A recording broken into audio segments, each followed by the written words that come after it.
ازيكم عاملين ايه؟ يا رب تكونوا بخير وفي افضل صحه واحسن حال. القهوه او البن، في الفتره الاخيره كان عليهم خلاف كتير او جدال ما بين فوائد واضرار للصحه والجسم كله بشكل عام.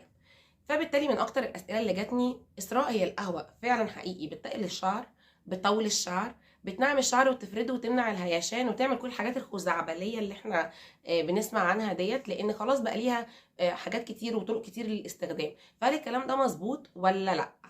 وان كان يا اسراء مظبوط، فاستخدامه بيكون ازاي؟ الاستخدام الصحيح ليه بيكون ازاي؟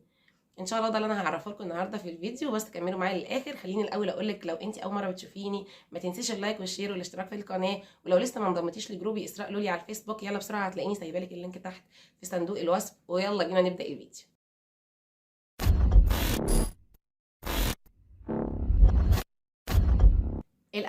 القهوة فعلا من أكتر الحاجات المحفزة جدا جدا جدا لجدر البصيلة، وألف خط تحت جدر البصيلة. أنا هنا ما بقولش الشعراية خالص، أنا هنا بتكلم عن جدر البصيلة. فهي من أكتر الحاجات المحفزة جدا لجدر البصيلة، بتنشط الدورة الدموية جدا جدا جدا، فبالتالي بتساعد على كثافة الشعر وزيادة طوله.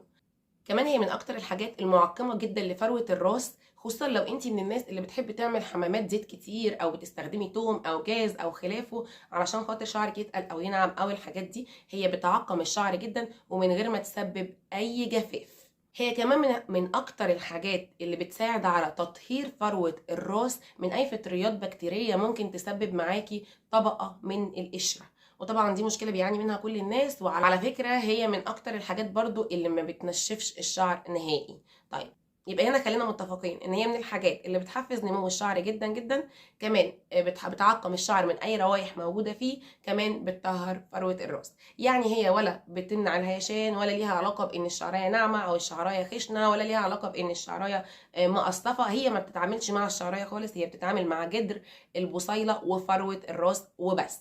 طيب، ندخل بقى على طريقة استخدامها.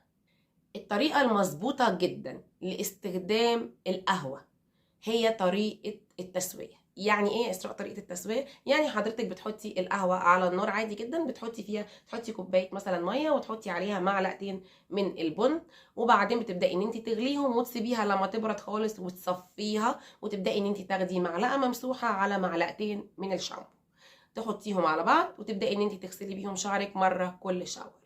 هتقولي لي طب يا اسراء ايه وجع القلب ده يا ماما، ما انا ممكن استخدمها نيه. هقولك مش هتاخدي منها اي نتائج، ولو حصل واخدتي منها نتيجه هتبقى ربع النتائج اللي ممكن تاخديها من القهوه وهي مستويه.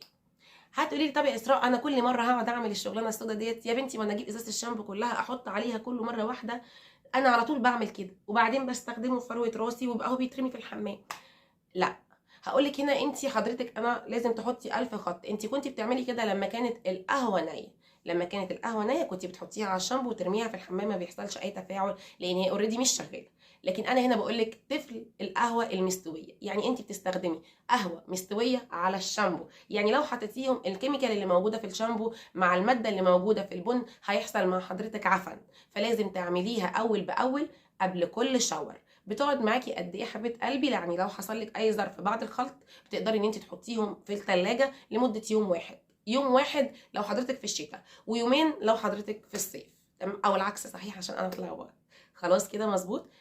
اتمنى اكون رديت على كل اسئلتكم وتكون المعلومه وصلت بكل سهوله ان شاء الله. لو عندك اي سؤال ما تنسيش تكتبه لي تحت في التعليقات، وخليني اقول لك تاني ما تنسيش اللايك والشير والاشتراك في القناه. ولو انت لسه ما انضمتيش ليا في جروب الفيسبوك اسراء لولي هتلاقيني سايبه لك اللينك تحت، هتنوريني وهيسعدني وجودك. باي باي.